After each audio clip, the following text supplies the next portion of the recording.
जब बात बाबा साहब की होगी, बात फुले साहब की होगी, तो हम लोग चुप बैठने वाले नहीं हैं। हम लोग न्याय को मानने वाले लोग हैं। ये बड़े शर्म की बात है। भगवान राम की मूर्ति लगनी चाहिए। देखिए, भगवान राम की मूर्तियां तो मंदिर में हैं। भगवान राम की मूर्तियां सभी मंदिरों में हैं। आप किसी भी मंदिर में जाइए, राम की, कृष्ण की और तमाम जो हमारे भगवान हैं उनकी मूर्ति है। जो संवैधानिक स्थल है, जैसे कोर्ट जैसी जगह है, शैक्षिक संस्थाएं हैं, तो यहाँ तो बाबा साहब की मूर्ति होनी चाहिए। और ये चूँकि उन्होंने संविधान बनाया है, देश में न्याय व्यवस्था को वो लाए हैं। अच्छा, एक चीज़ और देखो आप कि ये लोग इस बात का विरोध नहीं करते। जयपुर हाई कोर्ट में जो मूर्ति लगी उससे इन्हें कोई दिक्कत नहीं है, हाँ, उससे दिक्कत नहीं है। लेकिन यहाँ बाबा साहब की मूर्ति लग जाएगी, उससे दिक्कत है। नहीं, सुप्रीम कोर्ट में लगी हुई है ना बाबा साहब की मूर्ति, तो हाई कोर्ट में लगनी चाहिए, बिल्कुल लगनी चाहिए। ये लोग न्यायपालिका से ऊपर थोड़ा ही है। ऐसे इनकी मोनोपोली हम लोग नहीं चलने देंगे। जो मध्य प्रदेश के तमाम सामाजिक संस्थान हैं, तमाम ओबीसी महासभाएं हैं और भी तमाम बहुजनों के जो संगठन हैं, वो सारे इकट्ठे हो रहे हैं। मेरी कुछ संगठन के लोगों से बातचीत भी हुई है। वकीलों की जो मोनोपोली है ये नहीं चलने देंगे। और वो भी जो मुट्ठी भर लोग हैं, ये मुट्ठी भर लोग ही माहौल खराब करने की कोशिश। गंभीर है कि हाथापाई पर बात आ गई है सर। देखिए, कुछ भी हो जाए भाई, हम लोग कोई लठ हमारे कमज़ोर थोड़ा ही है। जब बात बाबा साहब की होगी, बात फुले साहब की होगी, तो हम लोग चुप बैठने वाले नहीं हैं। हम लोग न्याय को मानने वाले लोग हैं। तो पहले तो हम चाहेंगे कि कानून के हिसाब से चीज़ें हों, और अगर कानून के हिसाब से नहीं होगी तो लठ तैयार है। ये बाबा साहब तो सबके हैं, किसी एक के थोड़ा नहीं। बाबा साहब को सब लोग मानते कहाँ हैं? ये जो मनवादी लोग हैं, ये लोग तो बाबा साहब को अपना नहीं मानते। इनको तो ऐसे लगता है कि इनका पेट काट के गरीबों को, शोषितों को और वंचितों को दिया जा रहा है। मैं तो कहता हूँ प्राइवेट प्रॉपर्टी है, उनका जो मकान है प्राइवेट प्रॉपर्टी है, वो अपने घर में बाबा साहब को स्थापित करवा दें। बस मनसा है कि बाबा साहब ने दलित समाज में जन्म ले लिया ना। तो आप ये देखिए, मतलब 75 साल भी, मतलब अभी जातिवाद, भेदभाव, छुआछूत कुछ भी नहीं बदला। नथिंग, बेकार है, सिर्फ ढकोसला है, राजनीति है। और मैं तो ये कह सकता हूं कि जो जितना पढ़ा लिखा व्यक्ति है और जो बाबा साहब को लाइन करता, वो उतना बड़ा ही ढोंगी है और जातिवादी है। मेरे ग्वालियर के लोगों से अपील है, पूरे प्रदेश के लोगों से अपील है, पूरे देश के लोगों से अपील है कि बड़ा आंदोलन होने जा रहा है, उसमें अपने भागीदारी दे, संवैधानिक रूप से अपने अधिकारों के लिए लड़े। बाबा साहब के सम्मान में वहाँ लोग, जैसी जो वहाँ की जो कमेटी बनी हुई है आह्वान करती है, तो वहाँ बड़ी संख्या में पहुँचे और बाबा साहब के लिए कुर्बानी देना काम करें। क्योंकि बाबा साहब ने हमें आज गाड़ी घोड़ा, मकान, दुकान, कोट पैंट, ये सब बाबा साहब ने दिए।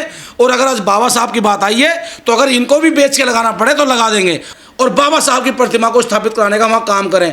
क्योंकि इन लोगों ने, जब से सरकारें चेंज हुई हैं, इन्होंने दिमाग में एक भूसा भर गया है कि सिर्फ पहले ये मुस्लिम पे वार करते थे, अब ये दलितों पर आ गए हैं, कल को ये मेरे सिख भाइयों पर आ जाएंगे, कभी ये बुद्धिस्टों को मारते हैं, कभी ये जैनियों को मारते हैं। ये किसको यहाँ रखना चाहते हैं? ये इनकी विचारधारा क्या है? तो इस पे लगाम लगानी पड़ेगी। जबकि हुआ क्या था कि पहले 10 लोग भूखे थे तो सिर्फ एक आदमी को ही रोटी दी जा रही थी। और देश में जब से संविधान लगा है तो जो व्यक्ति भूखा है सबको रोटी मिल रही है। अब इस वजह से इन लोगों को दिक्कत हो रही, क्योंकि पहले इन्हें 10 रोटी मिलती थी, अब इन्हें 1 रोटी मिल रही है। कभी ये लोग फूले मूवी का विरोध करते हैं, कभी बाबा साहब के स्टैचू का विरोध करते हैं।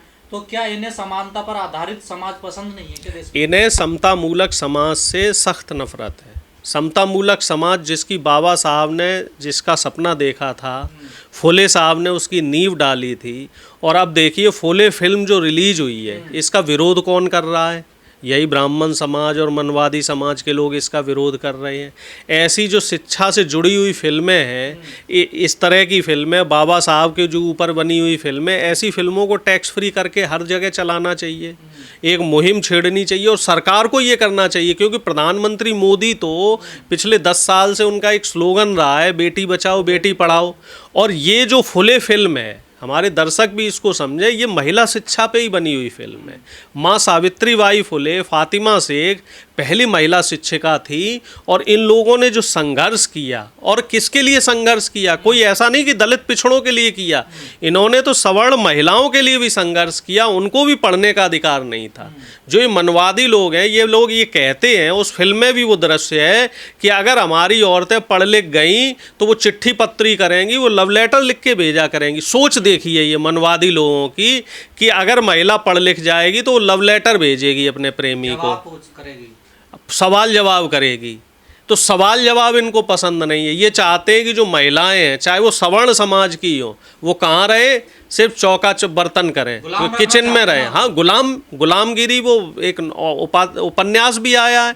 तो इस तरह के जो सामाजिक चेतना देने वाली जो फिल्में हैं या सामाजिक चेतना समाज में जगाने वाले जो लोग हैं, इन लोगों का विरोध ये लोग करेंगे ही करेंगे। कल राहुल गांधी ने फूले मूवी देखी और कहा टैक्स फ्री करना चाहिए सरकार को इसको। जी बिल्कुल। और राहुल जी जब ये फिल्म देख रहे थे तो फिल्म देखने के बाद उन्होंने कहा कि ये इस फिल्म को देखने के बाद मैं भावनात्मक रूप से कि फुले साहब से और ज़्यादा करीबी से जुड़ गया हूँ, क्योंकि फिल्म में बहुत सारे ऐसे दृश्य थे जो उस समय के संघर्ष को दिखा रहे थे कि उस समय परिस्थितियाँ कितनी विकट रही होंगी। अब तो चलो जागरूकता है, सबको पढ़ने का अधिकार है, तब रोहित वेमुला जैसे युवाओं को दिक्कत हुई, उन्हें अपनी शहादत देनी पड़ी। उस समय सोचिए क्या हालत रही होगी कि जब दलित पिछड़ा पढ़ ही नहीं सकता था, औरतें घर से बाहर निकल ही नहीं सकती थीं।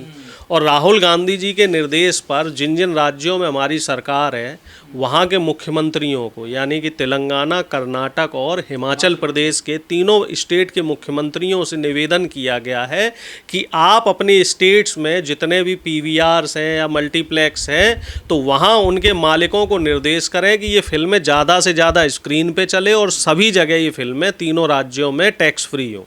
जब हम अपने राज्यों में इस फिल्म को टैक्स फ्री कर लेंगे तो उसके बाद फिर हम बीजेपी से सवाल करेंगे। सर, जब बहुजन महापुरुषों की बात होती है, चाहे ज्योतिबा फूले हों, पेरियार हों या बाबा साहब हों, तो ये मामला थोड़ा गंभीर क्यों हो जाता है? यहाँ हिंसा में तब्दीली, जैसे कल राहुल गांधी जी दरभंगा में गए मिलने, अम्बेडकर छात्रावास में गए तो उन्हें जाने नहीं दिया वहाँ पर। अब मामला क्या है कि आप दलितों की बात ना करो, आप शोषित वंचित अति पिछड़े समाज की बात ना करो, आप सिर्फ इन लोगों की बात करो, मनीवादी लोगों को। अब बीजेपी ने ईडब्ल्यूएस आरक्षण दिया और सुप्रीम कोर्ट ने उस आरक्षण को संवैधानिक कर दिया और साथ में ये भी कर दिया कि ईडब्ल्यूएस में सिर्फ सवर्ण रहेंगे, तो बीजेपी इनके लिए अच्छी हो गई।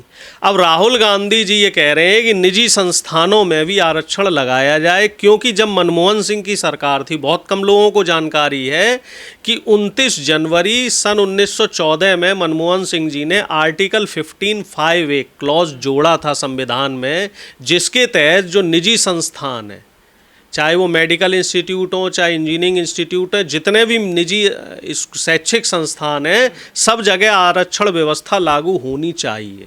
लेकिन मई में सरकार बदल गई और बीजेपी ने अभी तक इनको इम्प्लीमेंट नहीं किया। और प्रधानमंत्री जी पिछड़ी जाति से आते हैं, प्रधानमंत्री जी कहते हैं कि हम सामाजिक न्याय की बात कर रहे हैं। तो भैया निजी संस्थानों में भी आप आरक्षण लागू करो। और दरभंगा में आपने देखा कि अम्बेडकर हॉस्टल, नाम समझ लो आप, दर्शक भी समझ लें, अम्बेडकर हॉस्टल, जहाँ पे दलित, आदिवासी और अति पिछड़े छात्र रहते हैं, वहाँ छात्रों से नेता प्रतिपक्ष को नहीं मिलने दिया जा रहा था, बैरिकेड्स कर दिए गए थे, जिलाधिकारी आ गया, पूरी पुलिस व्यवस्था आ गई, लेकिन राहुल जी जैसे तैसे वहाँ छात्रों से मिले।